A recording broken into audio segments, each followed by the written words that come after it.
Autant n'emporte le vent. J'ai toujours pas vu. Parce que je sais pas, le titre me donne pas envie.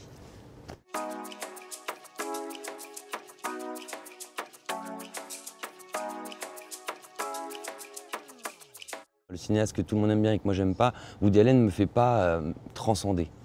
Au-delà de toutes les polémiques qu'il peut y avoir sur sa vie privée. Donc j'ai aimé certains de ses films, vraiment beaucoup, mais des fois j'ai la flemme de regarder le dernier Woody Allen. Je trouve qu'il en fait trop, des films. Pour les Américains, je trouve qu'ils savent bien faire les films voilà, les gros blockbusters de films catastrophes. Et j'aime bien me laisser emporter par des films catastrophes comme 2012, c'est ça, ce film où voilà, tous ces films où Armageddon il y a très très longtemps, tous ces films où vraiment il faut sauver le monde entier et l'Amérique vient au secours du monde. Ils ont cette capacité-là de faire des films qui sont crédibles. Parce que je crois qu'on ferait ça en France, ce serait trop drôle.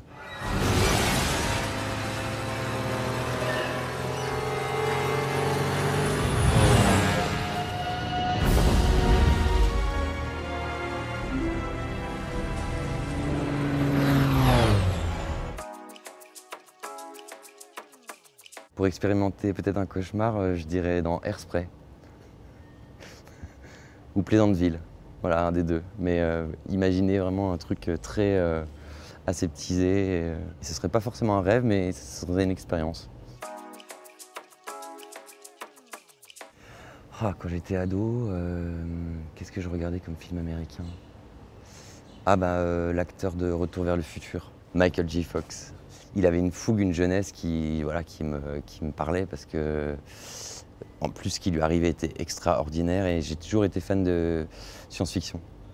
Donc lui m'a beaucoup marqué.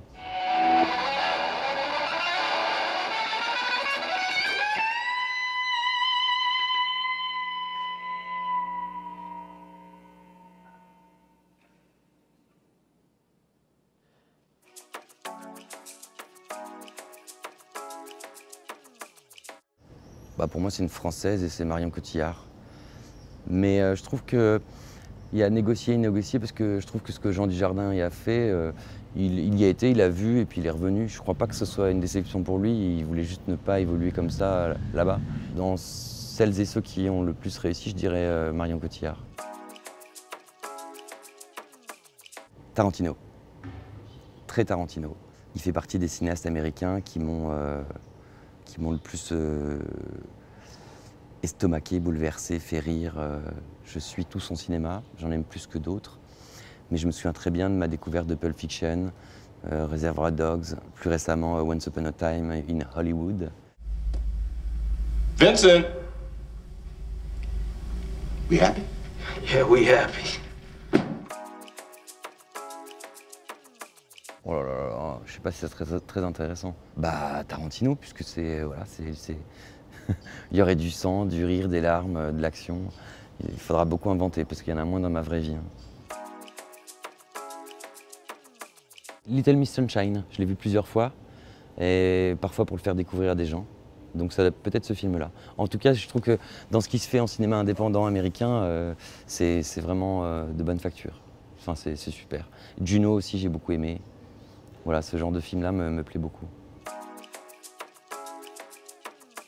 Cohen. Alors, pareil, Cohen, j'aurais pu y penser tout à l'heure, mais j'adore.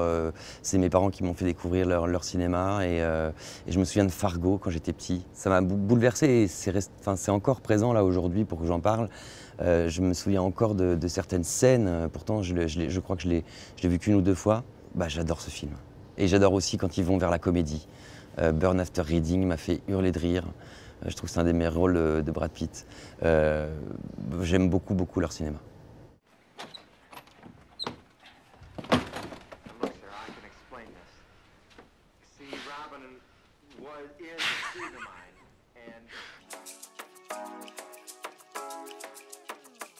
C'est possiblement la même chose qui fait à la fois sa richesse et son point faible, c'est les moyens hollywoodiens. C'est-à-dire que grâce aux moyens qu'ils déploient, ils peuvent faire des films qui sont extraordinaires. Et c'est en même temps, je pense, aussi une faiblesse parce que parfois je trouve que l'argent dans le cinéma peut pousser certains à manquer d'inventivité et à aller un petit peu dans les choses évidentes, avec une forme d'algorithme dans le récit, un peu comme des tubes de musique, on fait des tubes de cinéma. Parce que comme il y a beaucoup d'argent, bah, du coup il faut en gagner beaucoup et donc du coup il faut être sûr de son coup. Ce qui en France est différent parce qu'il est plus permis de faire des films intimistes ou des films où ça va pas être les entrées qui vont être le cœur de l'idée de ce film, même si tout le monde veut faire des entrées, tout le monde veut que ces films soient vus. Ça, je l'envie pas aux États-Unis. Je trouve qu'en France, on a la chance de pouvoir encore faire un petit peu de cinéma pas cher, indépendant et qui peut faire parler de lui. Non. Ah si. Ah non, non, non, non, non. Ah si, si.